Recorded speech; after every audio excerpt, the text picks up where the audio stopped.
증시대담 시간입니다. 오늘의 주제는 변동성 높은 시장에 대한 진단과 대응 전략입니다. 금요일이고 다음 주 시장에 대한 전망까지 좀 해봐야 될 텐데요.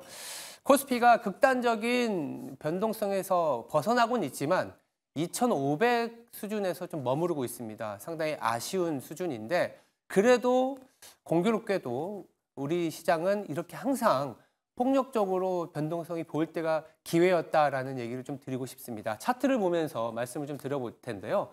이 차트는 코스피의 PBR, 그러니까 자산가치 대비한 밸류에이션입니다. 추정치가 아니라 이미 우리가 갖고 있는 자본에 대한 가격의 수준인데 코스피 지금 한 2,200조 원 정도 됩니다. 자본이. 그 수준에서 PBR이 100이 되면 시가총액이 한 2,200조 정도 되는 거죠. 지금 근데 약간 올해 그리고 이번 주에 보시면 이 0.8배 수준까지 내려갔었습니다.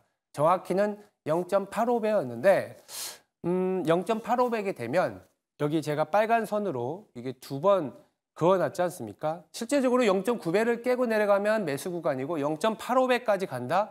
코로나라는 우리가 예상하지 못하는 또 설사 그때와 수준같이 하락하더라도 일주일 만에 바로 올라오는 시장이라는 점, 그리고 0.85배 수준이게 되면 2,320이었는데 월요일, 화요일 조금 그 수준을 갔다 왔다라고도 할 수 있습니다. 극단적인 공포 수준까지 갔다 왔기 때문에 가격적인 측면으로는 우리 시장 여전히 매력적이다라고 볼 수 있는데 그럼에도 불구하고 앞으로의 방향성은 사실 안개 속에 갇혀 있습니다. 이제 다시 언제 3천 올라가냐라는 그런 어떤 우려도 있는 상황인데 당장 다음 주에 그리고 앞으로의 시장이 어떻게 될지 그 안에서 섹터 전략은 어떻게 꾸려 나가야 될지 자세히 챙겨보도록 하겠습니다. 네, 증시 내담 지금 바로 시작하겠습니다.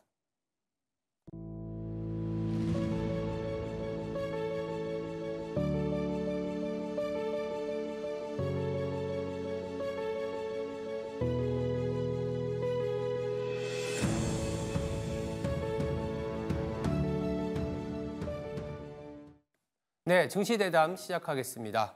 자리에 정다운 LS증권 연구원 나와 있습니다. 안녕하세요. 네, 안녕하십니까.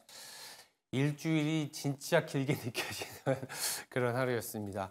글로벌 증시가 정말 아찔하게 움직였는데 경기 침체에 대한 우려감이 간밤에 미국 장이 좀 올라오면서 조금은 완화된 것 같지만 여전히 경기 침체에 우려를 하신 분들도 계시고 근데 연구원이 보시기에는 이게 경기 침체는 아니고 약간 단기 발작이다라고 이게 생각을 하시는 것 같더라고요.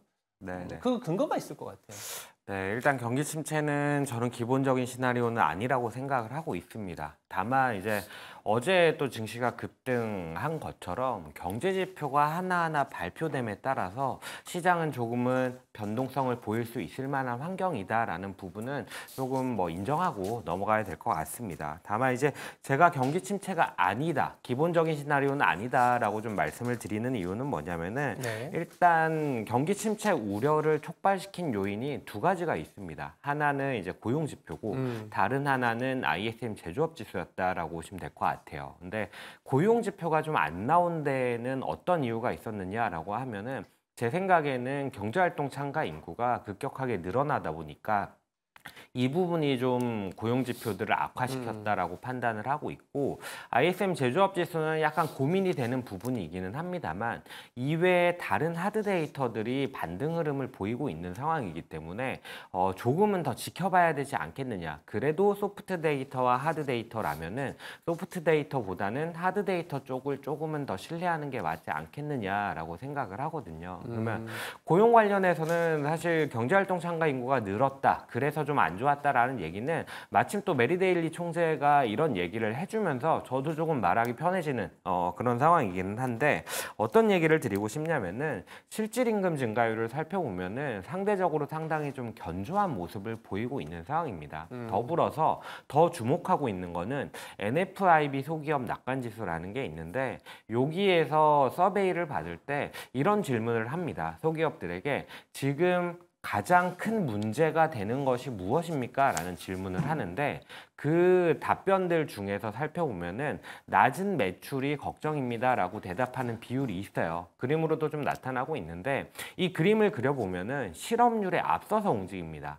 그래서 저는 실업률의 약간은 선행지표로 생각을 하는데 왜 이게 그러면은 좀 선행해서 나타나느냐라고 했을 때 미국 경제에서 소기업이 차지하는 비중이 전체 고용 인구를 보면은 한 절반에서 절반이 좀 안 되는 정도를 차지를 하는데 거기에 더해서 더 중요한 거는 신규 고용 측면에서는 대략 50% 이상을 차지합니다. 그만큼 지금 소기업들이 어려움을 겪는다 내지는 좋은 경기를 예상을 한다라고 하면은 그만큼 탄력적으로 인력을 조정한다라는 거죠. 근데 이러한 매출에 대한 걱정이 한풀 꺾였다라는 얘기는 결국은 지금 소기업들이 겪고 있는 상황이 그렇게 나쁘지만은 않다. 그래도 피크 대비는 좀 낮다라고 생각이 되는 거고 해고를 급격하게 늘릴 만한 요인도 지금은 조금은 줄어든 상황이다라고 평가를 하고 있습니다.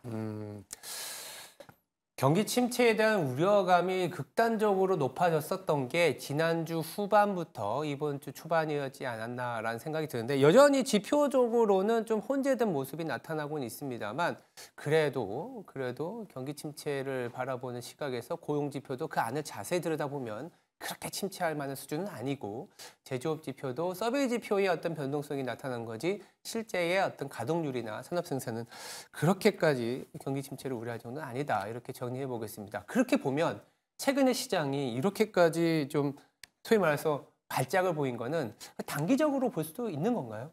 네, 저는 단기적으로 생각을 하고 있습니다. 뭐 앞에서 말씀을 주셨다시피 한국 시장이 PBR 0.9배를 하회하는 시기들이 맞아요. 침체로 이어지지 않으면은 한 60% 이상의 케이스들이 한 일주일 안에 해결이 됐었고 심지어는 단 하루 0.9배를 하회했다가 다음 영업일에 바로 회복하는 경우들도 왕왕 발생을 한 모습을 보이고 있어서 저는 아무래도 길어야 일주일 이내에 좀 마무리되는 그런 구간이지 않을까라고 좀 생각을 하고 있고 마침 또 앞에서도 기사 소개가 나간 것 같아요. JP모건에서도 이제 엔캐리 트레이드 청산에 대한 부분이 이번 급락의 이슈로서 좀 많이 지목이 되어 왔는데 네. 이러한 청산이라는 부분이 대략 75% 정도는 청산이 됐다라고 좀 얘기를 하는 상황이어서 저 역시 좀 거칠게 원래 모든 이슈들이 예상하지 않다가 처음 발생을 하면은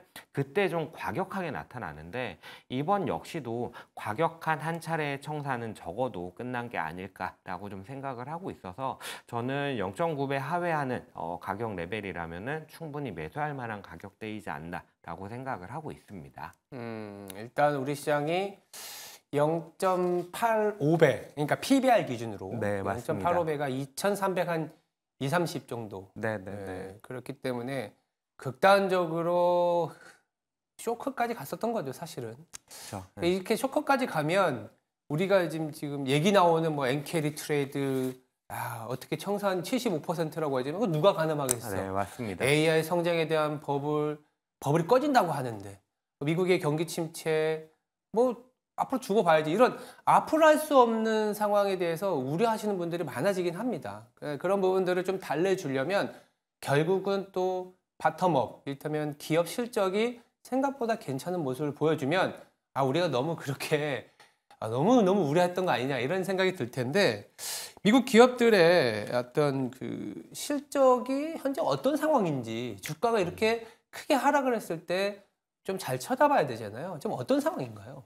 네, 실적 컨센서스는 아쉽게도 전체로 놓고 보면은 3분기에 대한 전망치를 바라봤을 때 약간은 좀 흘러내리는 모습을 보이고 있는 상황입니다. 그래서 조금은 우려가 되는 그런 모습이기는 한데 그럼에도 불구하고 이익이 회복해 나가는 경로 자체는 여전히 성장해 나가는 경로 자체는 여전히 유효하게 전망을 하고 있는 상황이라서 물론 올라가주면 더 좋겠지만은 그래도 뭐 나쁘지 않은 수준이다. 원래 주가가 이렇게 급락을 하게 되면은 이익이 급락할 것이다라는 얘기들이 뒤이어서 빠르게 나와줘야 되는데 아직은 그런 정도 상황까지는 안 가고 있습니다. 그리고 또 역시 앞에서도 좀 얘기를 주셨는데 원래 이제 어젯밤, 그러니까 어젯밤 이전 시장까지를 살펴보면은 금리 인하에 대한 기대감을 반영을 한 그런 업종들, 이를테면 부동산 같은 것들, 내지는 아니면은 뭐